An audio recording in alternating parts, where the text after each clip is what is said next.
to be fair though, what we didn't talk about was the Sci-Fi Channel miniseries version of Dune. That came out where William Hurt was Duke Leto Atreides, and that miniseries actually stuck to the book. Pretty much. Where it failed, it did well with it changed some stuff here and there, but it did well story-wise. It was pretty consistent. Where it failed was the cinematography, the look, the style. It was cheap. Yeah, compared to the budget. Compared to David. Well, but it was a miniseries too. That's the irony. And they even did a sequel with Children of Dune. So with James McAvoy before he blew up. So it's just really interesting because they got William Hurt, an Academy Award-winning actor, to be in it, and maybe they spent all their money paying him to be in a miniseries. Who knows? The substance was great. The look was horrible. It didn't have Lynch's look. If you could have combined David Lynch's movie with the sci-fi miniseries and made it into one, it would have been perfect. Because he had the look and the feel and the vision, and they just didn't. I think part of the reason for that, Keith, is because especially during that time, unlike now, if you like the way they do TV series now, where it's like they put in a lot of money. Like now, like if I don't know if you guys watch any shows like on Apple TV, but I've seen. I'm not necessarily a fan of the shows on Apple TV, but I watch it because I'm just curious in terms of to see if they have good stories. But I will say that some of the shows are not necessarily great shows, but they're filmed like where you would think that they're movies. Like the cinematography is like in TV shows now is so amazing because now they realize that with the advent of streaming and especially with the pandemic where people weren't watching movies anymore, so they realized the importance of like putting more money in TV shows to make them look very, very visually great and not just like stupid comedy like a Three's Company type of thing where it's just like canned laughter. It's actually quality now. But I think back then, it kind of like if you think about the old Batman movies with Keaton, I mean, it was entertaining, but it came at a time where it's like they didn't stress the importance of making it like visually great. Right. And I think that's the same thing with the TV series back then. Because they didn't think that was, I mean, like, where's the Sci-Fi Channel? I mean, how much money did they have to that? I mean, like, well, I was surprised they did a miniseries. I was shocked they made it into miniseries. But I think the miniseries is actually closer to being able to cover the whole story, though, because there is a lot of political intrigue. Yeah. And they did. But then, it just didn't look good. If they redid it again, it'd probably be good because now they would actually devote time to, like, the visual. Versus then they're not going to spend as much money because they didn't do that for TV shows. They didn't. There's exceptions like Star Trek: The Next Generation because that was like because that was kind of a big show. Like Star Trek was already a popular show, but for something like Dune, like who aside from people who like know about the books, like who's on Sci-Fi Channel? How many people like mass audiences were subscribing to Sci-Fi or even watch Sci-Fi Channel? Right. So that was for Goonies, like you and I. You and I watched that. Maybe Jason's seen it. I don't know, but yeah. I mean, that was for us. But one more thing I want to mention. So in the new version of the film, when Paul said to his mom that he knew she was pregnant. So Joselito, in the book, was that also? There's a scene where he talks to his mother and he blows her mind, and I believe he mentions that, but he also mentions something else to her that she didn't know. And I don't want to give it away as a spoiler, but I want to see it. Was that supposed to be the same scene, or is that going to be in part 2, where he just you know what I'm talking about? Where we can't the connection. I for the baby thing, I remember that, but. And I kind of remember that other one, but I just don't remember what that was.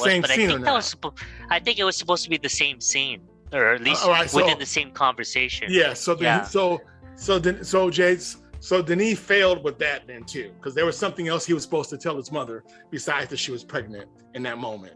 That's pivotal to the whole story, and it's the one thing about the David Lynch film that I always had a problem with, because it never got discussed. But that's even if that's a part of it. It's even if that's a part of this movie, because it may not be. Which is going to be a problem too, if it's not. So I'm praying that in part 2 that he continues that conversation with her, because he tells her something that he's not supposed to know. Okay. That only the Bene Gesserit knows, and that she didn't even know. Because we already know he got that gift. One thing with his mom, and also he was telling that woman about her dreams and the man that she lost and all this other kind of stuff. So he was just reading people anyway. Right. So there was supposed to be. I love how he was flexing on people as far as like his insight. Like, well, that's the spice, because the spice gave him pre-science. The spice was doing that to him. It was triggering him. Yeah. So, I mean, yeah. Did that come across to you when you were watching the film? Did the spice was making him do that? I mean, out of curiosity. I don't. You know what? I don't know if I thought it was necessarily this. Well, I know he was getting visions and stuff from the spice. That part was obvious. But him seeing stuff about other people, I didn't know if it was the spice or if it was just him being his mother's child. Because, it seemed like he got, some extra stuff going on because of his mother, which I thought was kind of brilliant, the way that woman said to, like, you got 2 birthrights. Like, I'm not worried about the royalty part. Like, you are your mother's, you are Jessica's child. And I love how she kind of laid that down, just to let you know, like, your dad might be, royally this, but I'm talking about your mama, because that's where your birthright is. She said you come from 2 houses. That is right. That, and that wasn't done actually. Before. That's a change. I like that. And that was a good scene, but they didn't follow it up. Huh? It's a good scene, definitely. It's different from the book, because in the book they don't say that. But it was a good scene. Because him being a male, he would never be put on the path as a Bene Gesserit, because Bene Gesserit were supposed to be only women, meaning like he's an anomaly. He's basically an anomaly. Yeah, I understood that from the movie, because she was even getting on him about like teaching him the ways and stuff. So she had a problem with him being around, period. And then the fact that he was even knowing the stuff. And then the fact she seemed like she was kind of thrown off because he was good enough to beat the trial. So it's almost like you shouldn't have been there, for one. You shouldn't have been teaching it to him, but you taught him too good in a way. He's not good enough, but he survived the test. So I thought it was just kind of funny how it was like her feelings about the thing was all over the place. And I love that frustration of all that stuff that he could potentially be, and that could be a problem. And Denis Villeneuve played that well. That part, how you described how she was feeling, that is in the book. Oh, okay. So he did play that well. He did right with that. He did. Okay. That's how I took it. I'm like, wow, that was. Yeah. But when she said, because I'm glad you mentioned that scene, you come from 2 houses. Yeah, that wasn't in there, like Joselito said, but it was great that he wrote that, but he was supposed to follow that up, and he didn't yet. And I have to be quiet. But so we'll see if we get that, because that's a key. Because that's gonna bridge everything together once that information comes out. It's gonna put even more into context. Right. So I don't want to say any more, but yeah. But I am curious about part 2, because my expectations are a lot lower now because of what happened with this one. Huh. So I'm curious about part 2. So part 2 I might like a lot more. We'll see how that gets fleshed out. But I agree with Joselito. I do think that it's probably going to be 3 installments. I think it's supposed to be like a third. Each was a third. Okay. Yeah, because it's kind of funky. To have just 2, it'd be kind of a funky. Yeah. Because either the second one, if you did that, then you could do that. But the second one's going to be a 5-hour movie, or it's going to feel like it's just rushed, because it's like the first one barely covered anything. Yeah. So it's got to have 3 movies. And these movies are always funky when you break them up like this, because you can't never leave right. You always get you can't leave on a cliffhanger, because they know you're going to have to wait a year or 2, and you can't complete it because you have nothing to look forward to. So it's really hard, especially like you said, if it's not already done and cut up already, it's hard to play this game with the long game, when you have so many other options and you're trying to win over somebody, it's not the, you know. If they're smart, when he does part 2, he'll do 2 and 3. He needs to angle towards that, and he'll have more ammunition to do that, because I already know that this weekend the film is already won. It's already won. For one of the minor details for me that I didn't like the way that the newer movie does is when Paul does do that hand test, when he puts his hand in the box. Because in the David Lynch movies, when his hand is in the box, she's like kind of like she's using kind of like, I guess, the Jedi talking thing where she's like playing with his mind. She's saying like, oh, you're feeling a burning. That's supposed to be part of the whole Bene Gesserit. But the way this movie does it makes it seem like that box is the one, like anybody that puts their hand in the box is, no, the box, there's nothing in that box.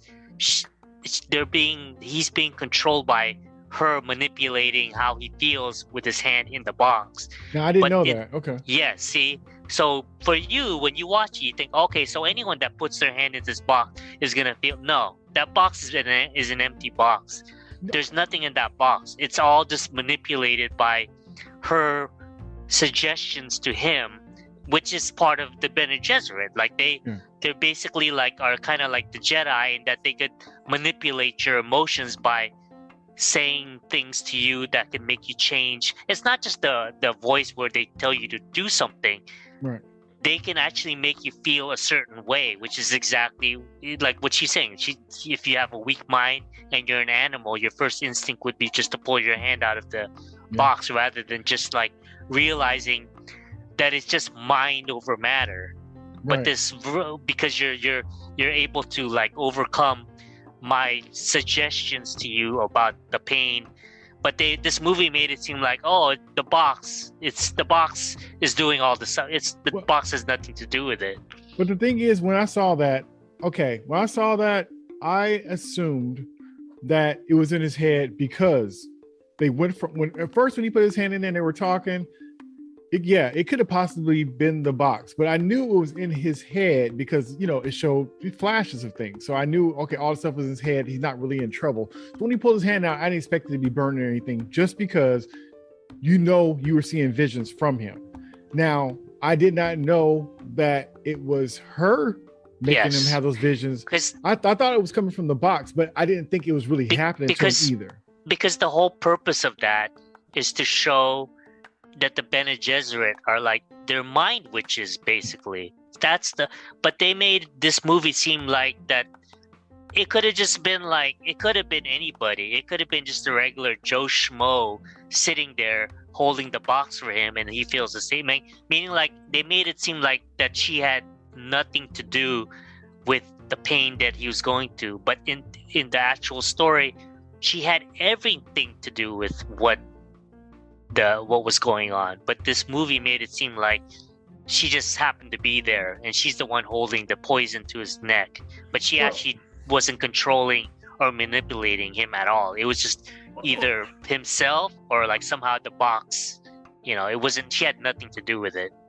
Well, and then they also cut a scene because in the Lynch version, she says to him, you got half that dialogue. In the Lynch version, she says to him, "I'm here to see if you are a human or an animal."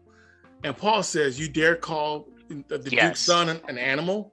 Yes. So instead of showing that defiant conversation, Denis took it a little bit differently. Yeah. And he showed the defiance in Paul's final stare at her when he mastered the pain. There was that look that he gave her scared her. So in the original David Lynch one, when she tries to use the voice on him, in that version, he actually resists her. Yes. But in this version, he doesn't.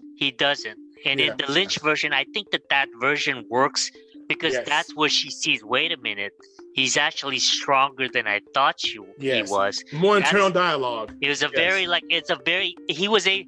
the original David Lynch, she was eventually able to get him to do what she wanted, but he resists her. And in that quick moment, there's an expression on her face.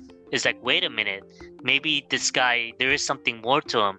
that subtle. It's like literally just like a second, second thing. And you see his hand flesh burning in the movie. In Lynch's version. You see the hand flesh burning.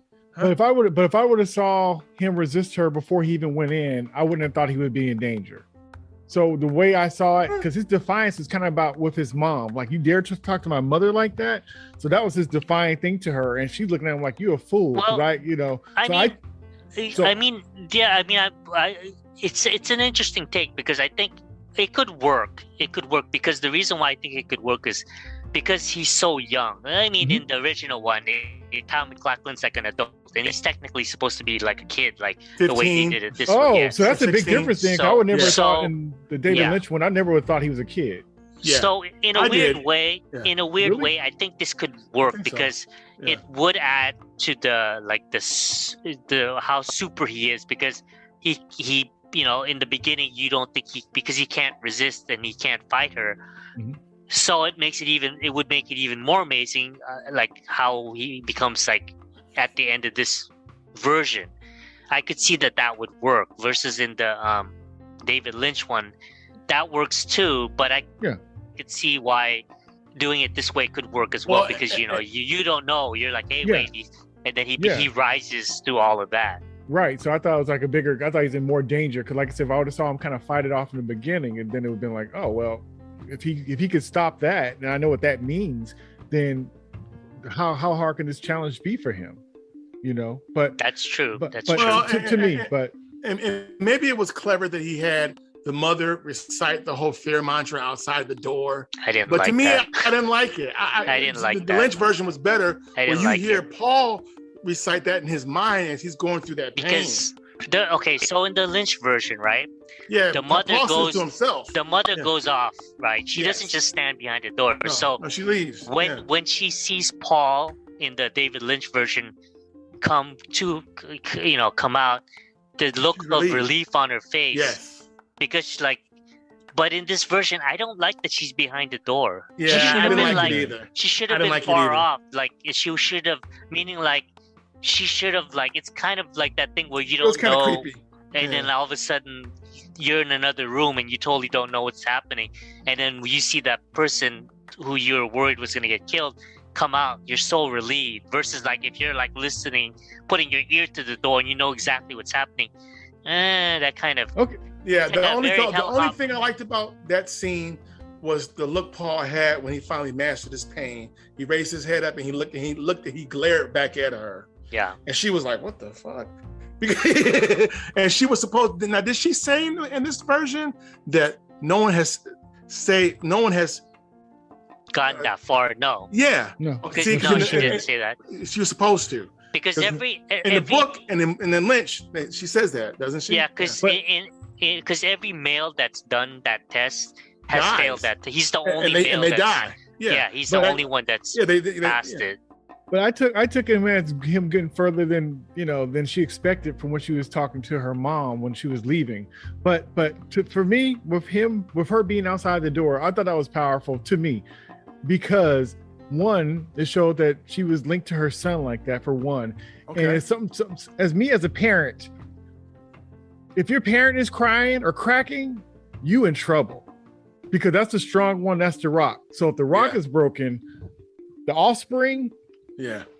If the bear gets through me, families ain't gonna make it, because I'm gonna be the one that's gonna be trying to knock this thing down or clear this problem. So if the mom is breaking down and crying and she's feeling what her son is feeling, that's how I took it. Like, she's just that connected to her son and she knows what she's going through. And then I'm thinking like, okay, well, he's in serious trouble because she's falling apart. And then her voice got clearer and she started kind of straightening up and everything. I'm like, okay, so it must be all right, because she's, And so I took it differently, seeing it as being a parent. And if the parent is like, it's like the big dude get knocked out, then that kind of lets you know that the person who did that did some serious business. But I feel like the way them doing it that way, just like kind of the way that they treated Frodo's character in the Jackson movies, I didn't like the way his character was, the way they interpreted his character. It diminishes like Paul's accomplishment, because literally it's like she was like this helicopter parent, It's as if like he's in his little league baseball game, and it's like she's literally standing behind him, telling him when. You know what I'm saying? Like they could have still done that, like showing her like distressed, but like being behind the door. And I was talking to Keith about this. It felt like if you didn't read the books and if you didn't know anything, if like you, Jason, coming from your perspective, you probably thought that the mother had a hand in him being able to succeed versus it was just all him. No, I didn't take that she had control over it. Reason why I didn't think she was controlling it is because she wouldn't have been feeling that pain. She would have fixed it in the first place. So I just took it as the barometer, like she's like the meter that's saying how hot something's getting. I didn't take her as the one controlling it. I was taking her as gauging, and if she's the one that's his protector and she's worried. But like I said, I didn't take it like that. But and I understand your point. I understand, and it's just, I guess, it's a thing of taste. But with you saying that too, this whole movie kind of had him as being young, having people from Duncan to everybody else kind of protecting him and giving him his way. His dad kind of giving him space, but always kind of having him up under him. Come to the meeting with me. I want you to, I'd like you to be a part of this. So everybody's kind of coddling him and just kind of like, hey man, practice your voice and this, that. So the whole movie, he's been guided and like you said, helicoptered over and by everybody. You got to train harder. Don't turn your back on the door and blah, blah, blah, the whole thing. And so to me, it seems stronger when at the end, his mom was like, let's go. We could get out of here. Let's call for them to pick us up and blah, blah, blah. And he's like, no, he sent us here. This is where we at. That was his rise right there. All the rest of the stuff, he was the child. He was the prince. He was the son. He was the Padawan.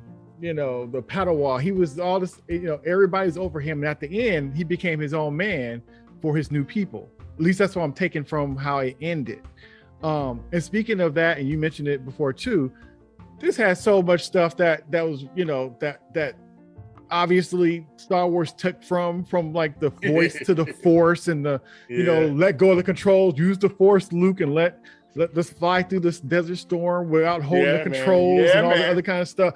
I'm like, man, it's crazy. And it's so unfair sometimes because the same thing happened to John Carter of Mars, where it almost people thought it was copying all these other classic movies. It was the originator of it. I didn't like that part when he's like, not because of the thing with the similarity with Star Wars, but it didn't make sense. And in the sense that when I saw that, like, okay, now you're saying that like basically that he survived because like the whatever omniscient being or however the universe works, it just happens to fate. I don't like when they do that. It's one thing when you say the force, because the force, but now in this one, they're making it seem as if, okay, so then whatever god or gods or goddess is out there, that they actually manipulated this so that they chose him to survive the storm. That's what I took it as. I didn't like that. I would have liked it better where he's trying to control and then somehow he can't do it, but then through just luck they're able to survive. Versus like this made it look like, okay, so then there's some external force. Not like the force is different because the force is like you're controlling it somehow yourself. But this is like as if they're saying that there's an external force, like a god, that's actually like, like for us, like we're praying that our favorite team wins. Yeah. So God is like, because our team won, God chose our side. That's what I felt like. God just happened, or whoever this being was, external force, because he let go, like, okay, you believe in me, so I'm gonna save you in this storm because you had the faith in the. I didn't like that. I was like, dude, that like this, like, so now you can do that anytime in the story where when you're in trouble, just like close your eyes and this. I can't remember how it was in the book. I might have to read the book again. I can't remember what. Yeah. No, they just crash. I mean, they don't die; they just crash. When I say the force, right? I'm talking about the thing where he's like, like the droid is not here, the pushing thing that he does with his voice. I meant more or less that, but also in movies you done seen where people kind of let go of the controls that I did not take that as the Force protecting him or the voice protecting him. I took that as he was kind of like centering himself, understood that the resistance from the wings is going to tear it apart, and that really the easiest way to get through that would to be less non-resistant. That's how I took it. I didn't think he was protected. I didn't think something was guiding it, because he was still getting whipped around and stuff. But he knew at that altitude, he couldn't fight it. He couldn't fight it. It's almost kind of like you're going down this, river raft, and it's all crazy and stuff. You're gonna break your oars trying to fight that. Yeah. Sometimes you just hold on to it and let it take you. That's true. But that's how I took it. They didn't need to have him close his eyes. Because I mean, what would opening do? Opening ain't gonna help him steer it either. No, I know, but you know that like the trope is when in a movie when somebody closes their eyes, it's the Force, man. You're thinking, okay, there's an external force that's like versus just like what you're saying from a rational standpoint, where okay, I can't. There's nothing I could do at this point. So you could have had him relax and. But the closing, once you saw the closing of the eyes, you're like, okay, some mystical out. Okay, I'll give you an example. Fight Club. This is a perfect example. Fight Club. If you remember, there's that scene where he's driving. The main character is driving, and Brad Pitt tells Norton, "Don't drive." Like whatever he says, he basically tells him not to control the car anymore. Right. Just let things happen the way they happen. Like, don't worry. And they like get screwed up. They get effed up. They crash the car really bad. Uh-huh. And that's where if you're gonna do that, it's like I'm gonna close my eyes and let the way things happen is the way things happen. But if you really think the way things happen, you gotta accept the possibility that you're really gonna die. But then it's more like you're closing your eyes because you close your eyes, the universe said, hey, let's spare this guy. Because every time I see somebody close their eyes like that in a movie and something like that, I know they're not going to die. Because most of the time when people die, their eyes are open and they have this look on their face because they're horrified. Nobody really dies with their eyes closed. You know that once you close your eyes, the popular trope in movies is when you close your eyes like that, somehow you're not gonna die. And of course he's not gonna die, he's the main character.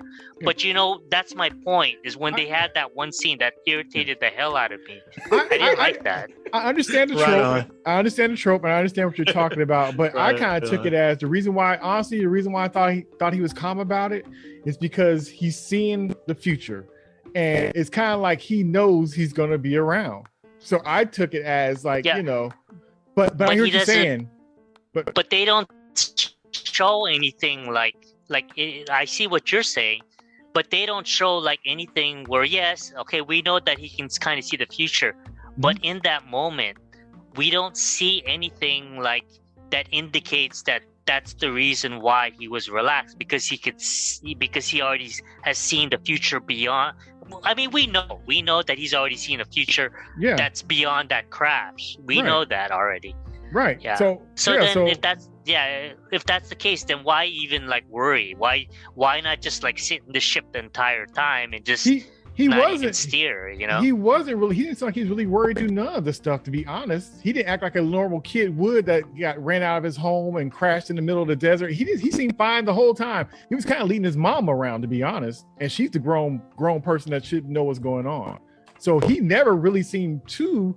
Even when he went out in the middle of the desert and you see that sandworm is coming and he's tripping out and stuff, he never seemed concerned about anything about his life, to be honest. And that could just be him being a kid, thinking that he can't die and nothing happening to him, or he's seeing the future and he feels like, I don't understand all that I'm seeing, but I feel confident enough that, it's going to be all right.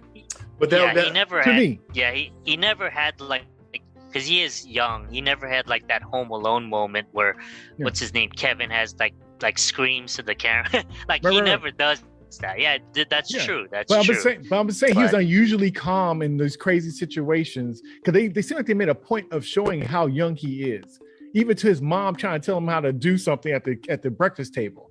So, and then he's always kind of getting, even when he was talking about like, I'm gonna go with you, and he's like, hey, you've been working out, man, and he touches his arm. It's like, he said, oh no, you didn't. He said, So he made even jokes about him not even having muscle. So they stunned him all through this movie. Like I said, so to me, but I hear you. This movie has so much stuff that it's got going against it, for it being known, for it not being known, for having other versions of it, for the temperature of the world today, all this stuff, adding people of color in there so they won't get yelled at, but trying to keep true to the book, but they can't change certain things because if they played it the same way now, they'll be canceled. So it's a miracle that we even have music in movies anymore. So it's going through a lot. And like I said, I just hope it sticks to landing. I'm sorry that it's not the movie you guys wanted. Like I said, to me, sometimes for me, I have to remove what it's supposed to be for me to enjoy it. And then I just kind of judge it as, was it a good movie? And sometimes the answer is no, regardless. It was a bad, whatever Spider-Man movie, and it'd be a bad superhero movie in general. Or sometimes it'd be like, it was a bad Spider-Man movie, but it was a great movie if I didn't know who that hero was, and vice versa. So it's interesting because depending on what the source material is, the chances of getting what we want is very slim, especially nowadays, just because they wouldn't want to offend somebody or they want to get sued or hurt or whatever. And it's like, it's an interesting Well, time. yeah.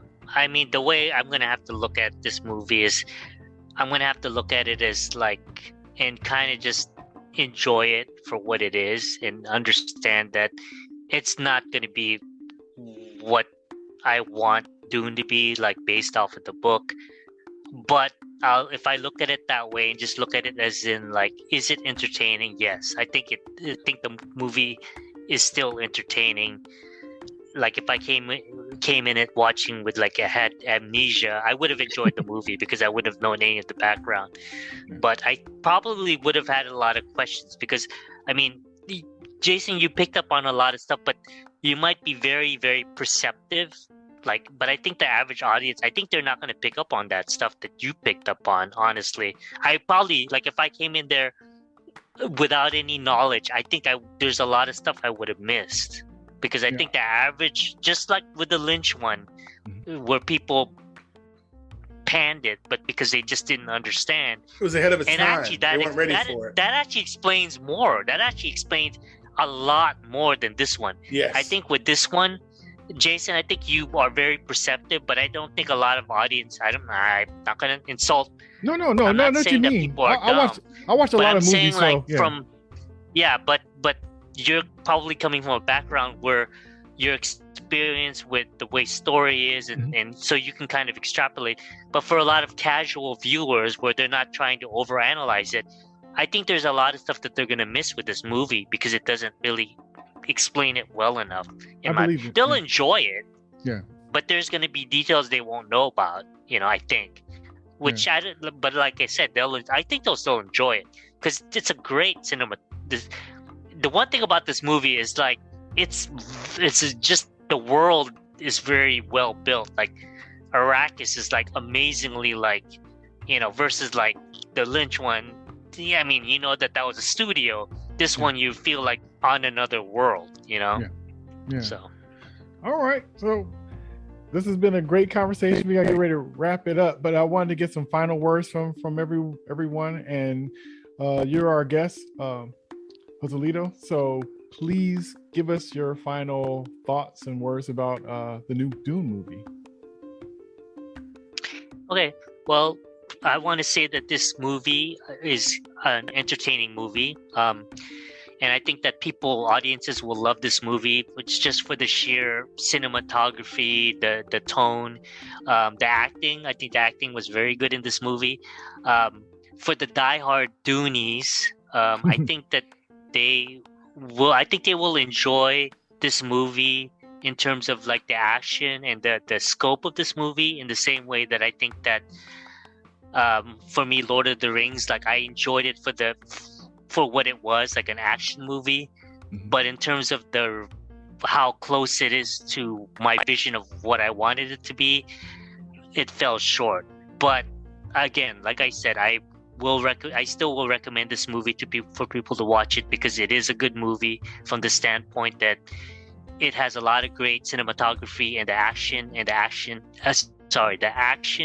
acting is very well done. Okay. I love it, man. I love it. And Captain Keith, what says you, man? So as I said before, I'm very divided on this film. Like Joselito, I love the cinematography. The direction was fine. I like the acting. I do feel that some of it could have been fleshed out more.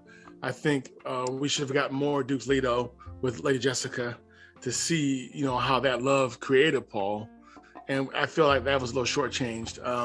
My biggest complaint, though, as I said before, is the color blending of the characters, and how all the people of color got killed.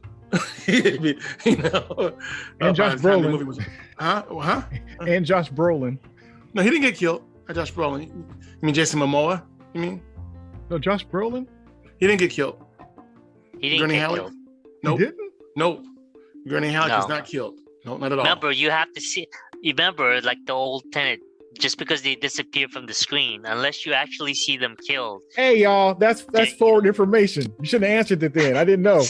You said that. No, you're thinking from watching the movie that he was killed, but no, in the movie he's not. No, but they never. No, I'm just saying. I'm not giving any. I'm just saying you never actually see him.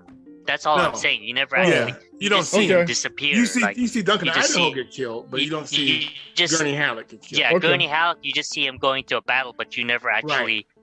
Right. That's it. You just see him going to a battle. That's all. So that's all I'm saying. Yeah. Okay. So outside of the situation with the people of color all getting killed, if that wasn't in the film, I would have enjoyed it a lot more. But I just. That left a bad taste in my mouth, and it just really bums me out that that's become a part of Dune now. I don't like that at all, because it's my favorite sci-fi story.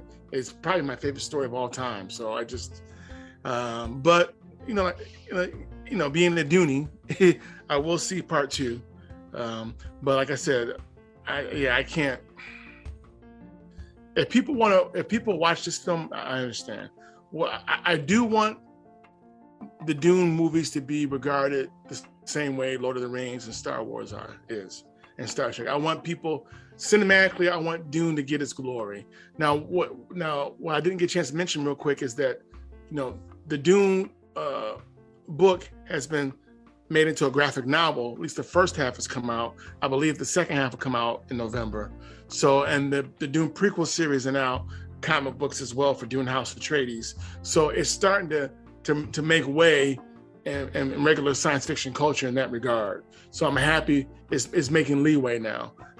30 plus years later, it's going to play catch up to where Star Wars and Star Trek is. And the irony is Dune was created before those, but Star Wars and Star Trek had better timing. And that's the thing too. In the 80s, when the 1984 version came out, all science fiction films in America were being compared to Star Wars and Star Trek. If they weren't similar to those, they would fail commercially. So people say they didn't like the Lynch film, and that's always going to be a polarizing movie for people. But once again, it was ahead of its time, and they couldn't get to it. So, and like Joselito said earlier, you got more in that movie than you did in this one, but this one has become more palatable, and that's probably why it's more palatable, because you don't have as much, but it's even more stunning to look at. So yeah, that's all I got. Yeah. All right. So I dug it. I dug the movie. I heard somebody say, which I thought was very interesting, was that like the story of the book was never really intended to be a movie anyway. And so they were saying, which I think is kind of funny and kind of true, is that basically Star Wars is like the short version of this movie in a way. It's like they took all the best parts and just kind of crushed it in so it could be more action and tighter story, and they simplified the whole world and stuff, which is just a very insightful thing to say, and I think that's true. But like I said, I don't mind slow burns. I don't mind story building. I don't mind long form stories. So to me, it's almost like watching like one of the shows I would normally watch on TV on a movie screen. And this is kind of like an artsy film with an artsy director. And so I hope that is pretty enough. And with all the stars that's in it that you recognize, it'd be enough to pull people in there to give it a chance. I hope that it doesn't step on the toes of the people who beloved the story and the lore, because that could be funny. We love stuff we grew up with that changes who we are and it's a part of us. And so when that's messed with, that's a hard thing to get over. So it's very interesting, like I said, with all the different landmines that the movie have to go through to even be made, to the point of making the first movie without even being okayed or greenlit for the second and third movie. That's the situation that we're dealing with. And so we'll see, but I'm looking forward to seeing the next movies and see what happens. Like I said, I think people should give it a chance. Is it for everybody? Probably not, but you have to be somebody who is open and also into sci-fi and into stories like this. And if you could sit through Lord of the Rings, I think you could sit through this with no problem, with new characters to explore. Some of the stuff is going to seem familiar, but because they got borrowed from a lot of different places and things, don't hold it against it that it came out later, but just kind of respect. This is where those things that you like, as far as like Neo and the Matrix and Luke Skywalker and all that other kind of stuff, and the Force and all these different kind of lores and all this other kind of stuff, this is where it came from. So even though they came later, it might seem like it's old news in a way and things you've seen before and you're tired of seeing it, but you got to give some credit to where it came from. I like to end with saying, Joselito, it was, first of all, a pleasure meeting you in the first place. Thank you, Captain Keith, for being you, the way you roll, with being an inviting person that speaks. Thanks. It was great having your insight with this. It was great having this conversation with you. I can't wait to see what you do in the future, what you have coming up. We would love to have you back again. Oh, definitely. Oh, yes. Yeah. Feel free to I would love to. But yeah, no, definitely.